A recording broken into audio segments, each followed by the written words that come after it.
Hai guys, ketemu lagi sama gue Bambang, host paling sotoy kesayangan kalian. Seperti yang udah gue sebutin di video pertama, di video kedua ini gue mau bahas tentang distribution strategy dan penentuan place.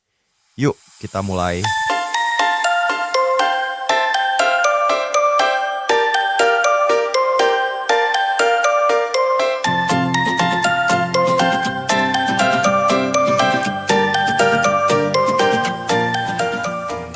Bro and sis, pernah nggak lo pada perhatiin, ada produk yang dijual di hampir semua tempat?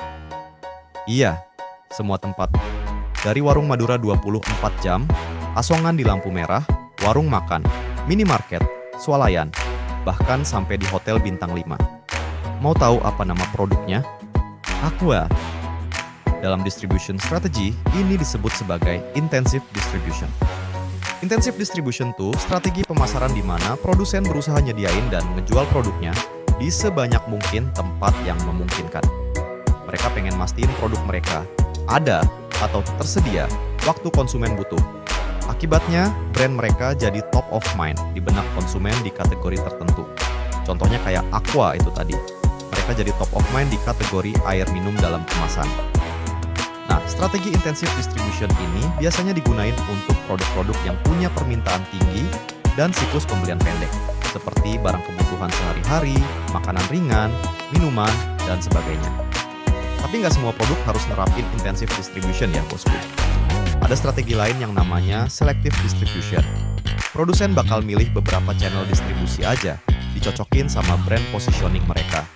Kayak kalau kalian nyomblangin bestie kalian sama saudara sepupu kalian, pasti kalian mikirin kan, cocok gak nih chemistry mereka? Iya kan? Sama juga dengan pemilihan channel distribusi. Gak mungkin Wagyu A5 dijual di Indomaret kan? Beda pangsa pasar. Itu mah jaka sembung bawa golok. Tahu dong terusannya apa? Jadi, pemilihan channelnya nggak bisa seenak jidat ya, harus matching. Kebayang ya cuy? Dalam selective distribution, si produsen bisa milih beberapa channel distribusi. Misal, air minum merek Equil. Pernah dengar nggak merek ini? Botolnya warna hijau. Nah, kayak gini kira-kira. Yang ini nggak bisa ditemuin di banyak tempat karena memang segmennya untuk kalangan atas atau untuk acara-acara yang dihadiri para VIP. Biasanya tersedia di resto mahal, hotel bintang 4 ke atas, airport lounge, dan sebagainya. Nah, selain intensif dan selektif, ada lagi yang lebih wow. Namanya exclusive distribution. Lebih sempit daripada si selective distribution, karena produsen pengen ngejaga nilai eksklusivisme produk mereka. Merek fashion seperti Gucci, Prada, atau Louis Vuitton gak akan kita temui di mall kelas menengah di Indonesia. Merek-merek tersebut tersedia di mall papan atas seperti Plaza Indonesia, Senayan City, atau yang selevel dengan mereka. Bisa dikatakan hampir semua produk kelas premium menerapkan exclusive distribution. Selain 3 merek fashion tadi, ada juga Ferrari, Rolls-Royce, atau Lamborghini di pasar otomotif roda 4, atau Rolex dan Patek Philippe untuk arloji, Harley Davidson dan Ducati untuk otomotif roda 2, dan sebagainya. Nah, sama kayak selective distribution, dalam nentuin channel distribusi untuk exclusive distribution, si produsen juga bakal pertimbangin brand image atau reputasi merek dan positioning dari masing-masing pihak. Repot dah. Gue tambahin dikit ya. Intensive distribution cocok untuk produk kebutuhan sehari-hari yang harus mudah ditemukan. Selective distribution cocok untuk produk dengan nilai lebih tinggi yang butuh kontrol lebih baik atas pengalaman pelanggan.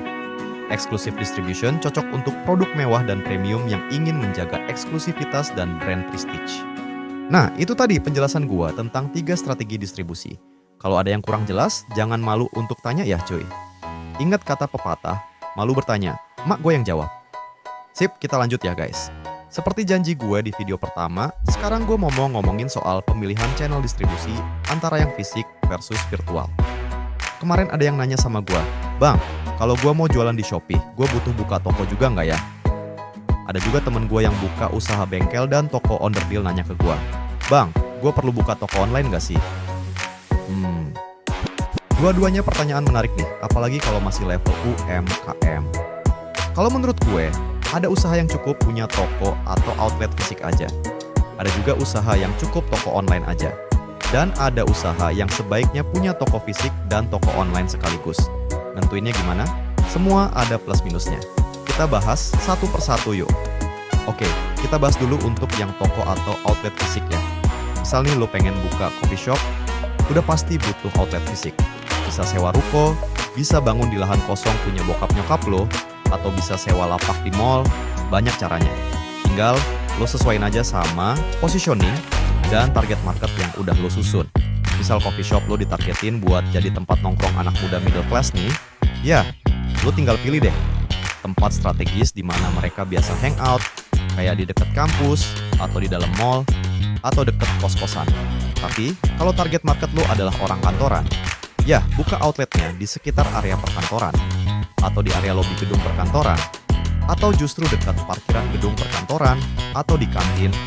Pokoknya area di mana para pekerja biasa kongkow-kongkow. Keuntungan toko fisik apa aja? Pertama, pengalaman langsung. Si customer bisa gunain panca inderanya sebelum beli produk. Bisa ngeliat, nyentuh, nyium baunya, nyobain rasanya, atau dengar suaranya. Tergantung produk apa yang ditawarin. Kedua, kepuasan instan. Habis pilih-pilih, lihat-lihat dan nyoba, si customer bisa langsung bawa pulang barang yang dibeli, nggak perlu menunggu pengiriman. Ketiga, interaksi sosial. Banyak customer yang masih kepengen ada interaksi antar manusia. Kalau cocok dan chemistry-nya nyambung, maka human interaction kayak gini bisa bikin si customer jadi pelanggan yang loyal. Balik lagi ke toko itu, nggak mau pindah ke toko sebelah. Malahan bisa ngasih rekomendasi ke orang lain. Pernah nggak kalian dengar? Kalau berobat ke dokter di rumah sakit A aja lah, lebih telaten, baik hati dan ramah. Kalau di rumah sakit B dokternya pada kagak enak, judes banget. Ya kira-kira kayak gitu guys, ngerti kan? Terus, kerugian apa aja? Pertama, biaya operasional tinggi. Sewa atau beli tempat, terus gaji karyawan, dan biaya operasional lainnya bisa sangat besar. Apalagi kalau lo harus ngedekor dengan tema tertentu. Belum lagi kalau ada jatah preman. Yang kayak gini, kalau nggak dihitung, malah bisa bikin boncos cuy. Kedua, jangkauan terbatas. Toko fisik cuma bisa ngejangkau pelanggan di sekitar lokasi toko. Orang dari lokasi lain butuh effort kalau mau belanja ke situ. Tapi kalau emang produknya bagus banget, biasanya dijabanin juga sih. Ketiga, jam operasional terbatas. Toko fisik biasanya memiliki jam operasional yang terbatas. Ada sih beberapa yang buka 24 jam, tapi nggak banyak, dan pasti cost-nya juga nambah. Ini saran gue kalau kalian mau pilih toko fisik. Lokasi sebisa mungkin harus strategis. Pilih lokasi yang gampang dijangkau, ramai, dan sesuai dengan target pasar. Bikin desain toko yang menarik. Ciptain suasana toko yang nyaman, menarik, dan sesuai dengan brand image. Kalau misalnya cafe or resto, bikin yang instagramable. Orang yang posting di IG masing-masing bisa jadi iklan gratis buat cafe atau resto lo. Kasih pelayanan prima. Latih karyawan lo untuk ngasih pelayanan yang ramah, profesional, dan helpful. Mereka ujung tombak toko lo. Kalau customer-nya puas, mereka bisa balik lagi ke toko lo. Pakai promosi lokal, manfaatin media sosial, pakai iklan lokal kayak pamflet atau baliho, atau bikin acara komunitas untuk narik calon pelanggan ke toko lo. Ya kira-kira kayak gitu guys, ngerti kan? Oke, gue lanjutin ya. Kalian pernah nggak beli tiket konser musik? Kalau zaman dulu, kita mesti datang ke tiket box di beberapa lokasi. Kalau zaman now, kebanyakan beli tiketnya via website. Kayaknya udah jarang banget yang buka tiket box secara fisik. Malahan, untuk beberapa konser, sampai ada tiket war, cepet-cepetan dapetin tiket yang terbatas. Jadi, untuk beberapa jenis produk, emang cuma butuh toko virtual. Semenjak tahun 2000-an, teknologi internet sudah memungkinkan bisnis dijalankan via virtual. Sekarang ada marketplace di mana-mana, kayak Topet, Shopee, Blibli. Ada juga yang jualan via sosmed kayak Instagram, Facebook, dan TikTok. Hotel-hotel banyak yang menggunakan Agoda, Traveloka, atau Booking.com. You name it lah. Too many to mention di sini. Tapi intinya lo semua pada tahu kan? Oh iya, toko virtual sering disebut juga toko online. Cuma beda istilah, tapi mengacu hal yang sama. Jadi kagak usah bingung ya, boys and girls. Dan kadang-kadang ada yang menyebut toko fisik itu sebagai toko offline. Itu juga sama, dua istilah untuk satu hal yang sama. Keuntungan toko virtual apa aja? Pertama, biaya operasional rendah. Kagak perlu bayar sewa tempat atau ngegaji karyawan banyak-banyak. Nggak ada juga jatah preman. Kedua, jangkauan luas. Toko online bisa diakses oleh siapa saja di seluruh dunia. Ketiga, buka 24 jam. Toko online selalu buka, memungkinkan pelanggan lihat-lihat dan berbelanja kapan saja dan di mana aja, selama ada koneksi internet dan gadget mereka nggak kehabisan baterai. Keempat, fleksibilitas. Gampang kok mengubah tampilan toko, nambahin produk baru, atau nawarin promosi khusus. Ya, asalkan lo nggak malas belajar dan mau nyoba-nyoba sih. Sekarang, kerugiannya toko virtual. Pertama, persaingan ketat. Ada banyak toko online lain yang menjual produk serupa. Coba deh Elo buka Shopee dan masukin keyword sepatu olahraga. Yang muncul bejibun bro. Kalau kita nggak bisa menampilkan keunikan toko atau produk kita, ya wassalam deh, berdarah-darah persaingannya.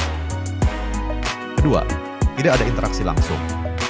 Sulit ngebangun hubungan personal dengan pelanggan secara online.